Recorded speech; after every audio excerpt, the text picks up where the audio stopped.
welcome to this edition of Pearls of Fisdom with Nirmal. I'm Avandabash. Today, we have a company that is India's largest multinational flexible packaging solutions company. It's one of the global leaders in polymer sciences. Recently came out with its quarterly numbers where the Q4 revenues increased about 14% on a year-on-year basis. And not just that, they achieved their highest ever production in aseptic packaging in FY24. Well, we want to talk about this and a lot more when it comes to UFlex. Yes, that's the company I'm talking about. We've got Mr. Rajesh Bhatia. He's the CFO of UFlex joining us. Thank you so much for taking time out. Let's dive into the numbers, Mr. Bhatia. Your Q4 revenues have increased quite smartly, 3,400 odd crores. However, there was a net loss this time around compared to a profit last year. Walk us through what have been the revenue drivers. It's a 1.4% increase rather. And tell us a little bit more about why this inflated loss figure was reported. I think the loss is primarily because of the exchange loss. We had about 871 crore of foreign currency losses emanating from Nigeria and Egypt. Egypt was about 177 crore and another 694 crore coming from Nigeria. Nigeria has been depreciating the whole of FY24. We've seen in the earlier quarters also that the currency has depreciated, but in the Q4, the quantum of the depreciation was probably the highest. And Egypt devalued its currency in March of 24. And then earlier in March of 23, and again they devalued in a big way in March of 24. So we had about 150 crores loss in FY23 on account of Egypt and about 177 crore from Egypt in FY24.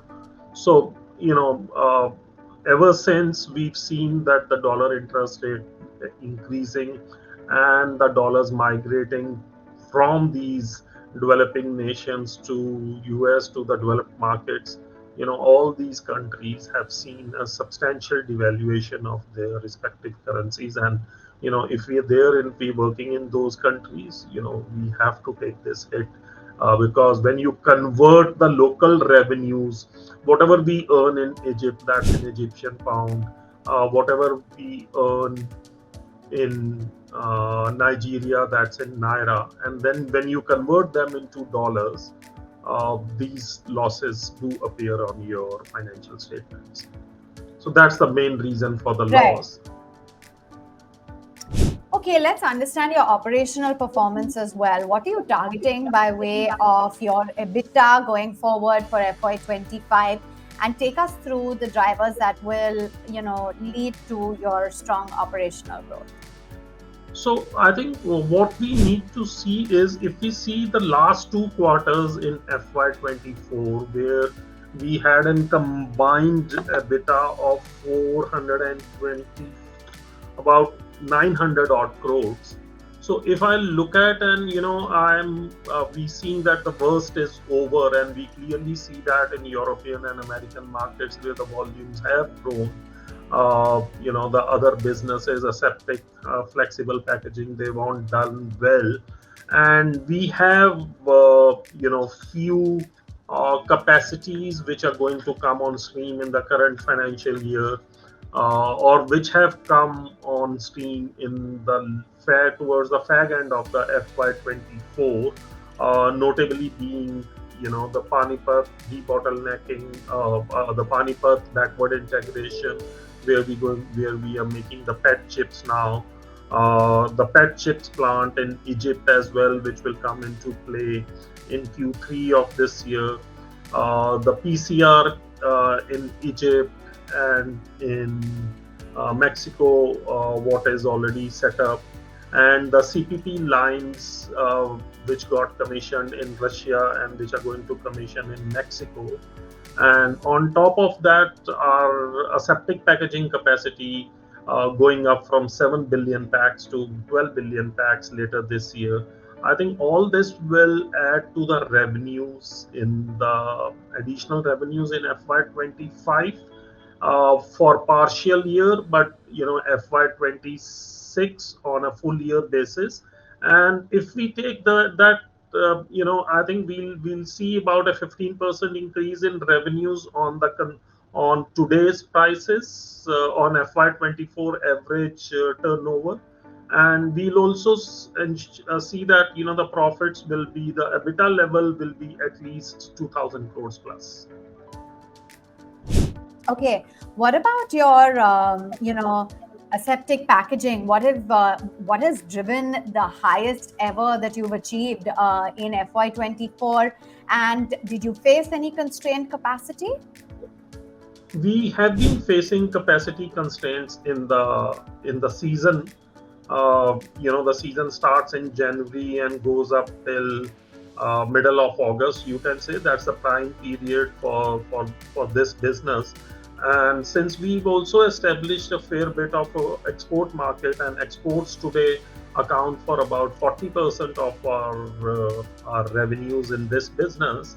So we today having a 7 billion packs capacity a year, and the seasonal few months, yes, we have to sort of rationalize the order booking so that we don't make any overcommitment, and we remain we can fulfill our targets toward the customer. But I think coming this next season, which starts in January, I think those constraints will largely be taken care of, and we can look to higher revenues from India. India, if we are last year in this business, we've grown by about close to about 5% in terms of the volumes. But the India market itself is in the double-digit numbers. The growth in Indian market is in double-digit numbers, and being one of the two, only manufacturers, I think we should have taken that market share. But we maintaining a fine balance between what we gather in the export markets and what we take from India. In fact, just to give you a number, that exports grew by about 23% in FY24 for us. So for the aseptic packaging business. So the local markets overall basis, because of the capacity constraint, we could get only about a 4.5% higher volumes in FY24. FY25, if we start January, I think we can do much better numbers in that quarter. Depends on the order booking and the markets. But yes, the additional capacity is going to be available, which can lead to. And what's the debt that you have? I think it stands at about 5,500 crores as on March 31st. What's your debt repayment plan?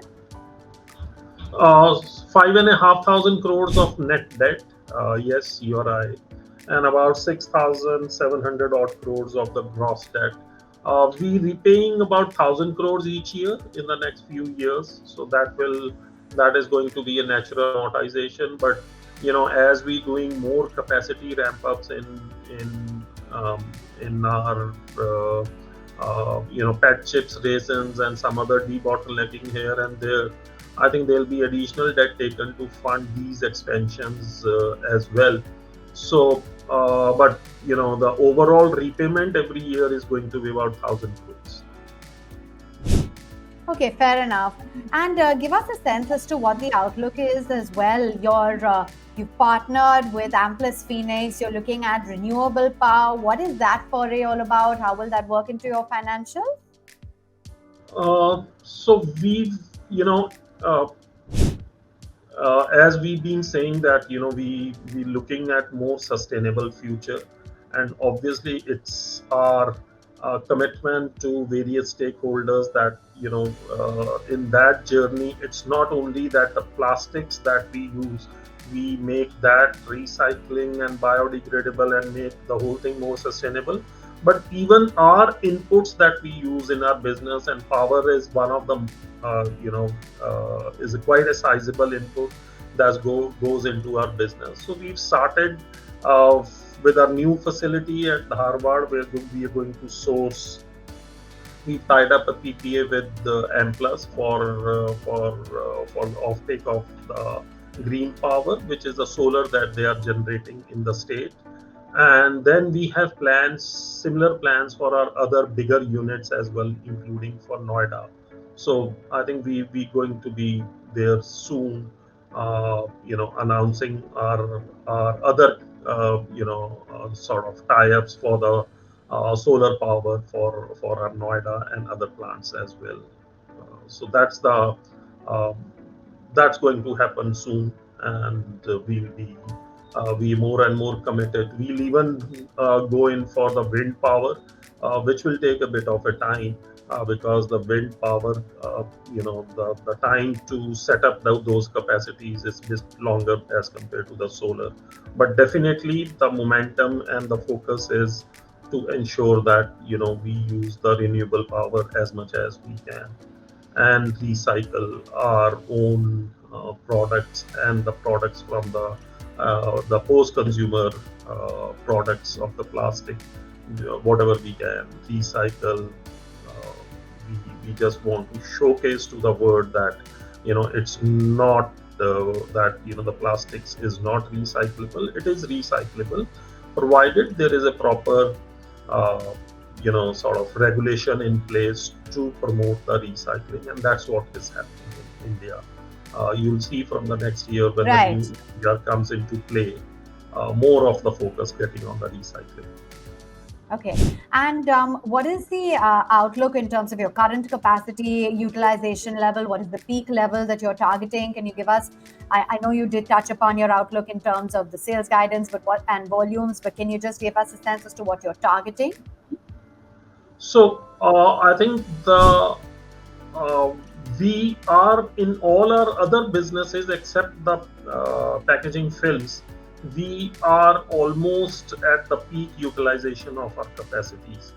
In our packaging film business, in certain jurisdictions like uh, uh, Poland, like uh, Mexico, Nigeria, and now in India, because of the overcapacity situations, we are not at a full utilization levels. So I think as in the current year, we'll definitely look to sell more. Europe had its own problem because of the Russia-Ukraine war and the consumption going down. It's coming back. The US markets have already come back. So FY25 definitely will be a better in terms of the capacity utilization for the packaging films. But the more right time to make a commitment is towards the end of when we are announcing our Q1 results, looking at the whole scenario, in a much holistic manner, and then, sort of making a commitment. But I'll feel that on an overall basis, at least about 5 to 7% improvement in the overall utilization levels will do happen. Okay. And you are also looking at crude prices trending. They've really been in the spotlight of late. In light of that, I just want to understand how it's overall impacting your margins and how you're working with it. So the crude does not impact our margin in a very Oh, significant way, because this is mostly a pass through for us, and with a bit of a lag we are able to pass on the higher raw material costs. And while on the journey, which is the way back when the crude prices come down, we have to pass on those benefits to the customers, and so we get a lag both sides, to our advantage when the prices are falling, and to our disadvantage when the prices are rising. But on an overall basis in our business, crude or other raw material costs, which are again crude derivatives, it does not play a very significant role in terms of determining our margins. and you are also as a company focusing towards net zero emissions by 2035. I just want to understand your focus and tilt towards sustainable operations.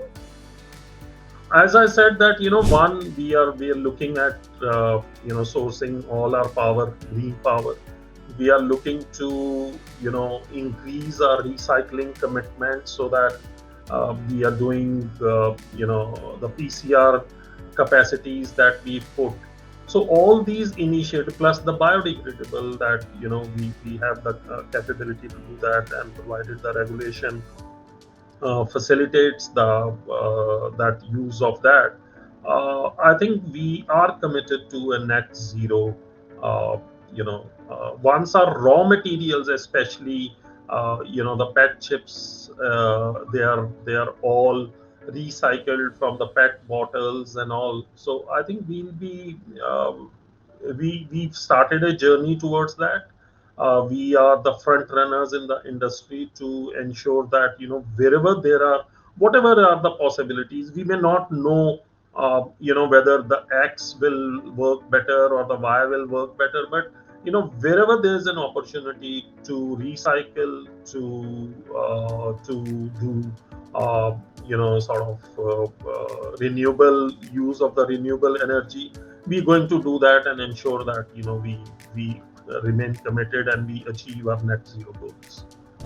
All right. And give us a sense as to how client conversations are shaping up. Is there, any progress being made in any particular sector or geography? You did flag off some slowdowns as well, Europe, etc. So give us a sense as to how client conversations are looking. So as I said, that your US markets have bounced back pretty sharply. We have two plants, US plant as well as the plant in Mexico. Both of them have a combined capacity of say about 9,000 to 9,500 tons a month, and we are able to today sell more than that in these markets. So the markets are back with a bang. The European markets are also shown improvement in the consumption pattern. It's just that as of now, what's happening is because India has a lot of surplus capacity, so there's a lot of exports being done from India to Europe. But the Red Sea crisis, the freights going up, the time taken to reach the customer having gone up.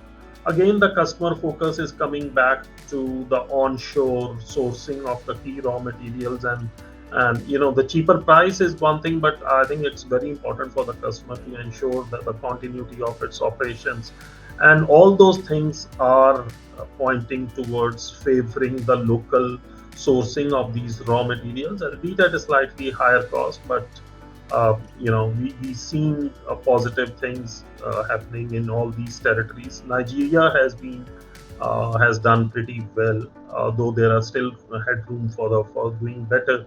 But I think all the territories where we are in are showing signs of improvement. India is also improving in terms of its consumption of the raw materials, especially the films. But we have a capacity overhang over there, and that's what is driving the margins, as well as people having to keep their facilities shut, because if the markets are X size, even if you produce 20% more than that and you can't export that, what do you do with that with that material? So people are adjusting their productions accordingly. There are old lines which are more unremunerative to operate because of their higher cost, higher power cost. So Right. those adjustments I find in the market happening. Right. And Mr. Bhatia, you're at the top brass and at the helm of a company that commands a market capitalization of 3,000 plus crores. Any pearls of wisdom that you have for running a business at this level that you'd like to share with our viewers?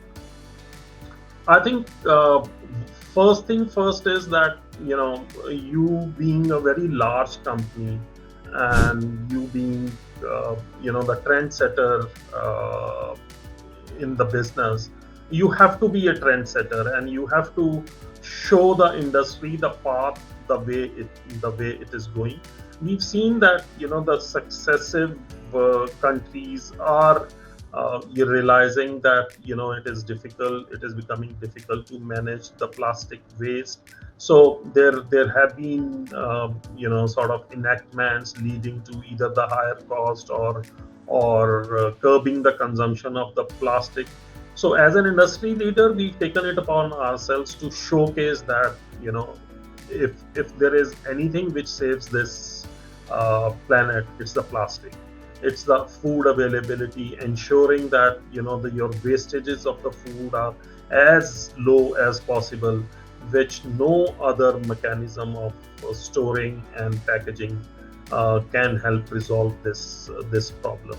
It's only that you need to Right. step up to ensure the recycling, and that's what is what we are focused on. What a pleasure it's been interacting with you. Thank you so very much, Mr. Bhatia, for taking time Thank you. out and joining. Thank you, Anna.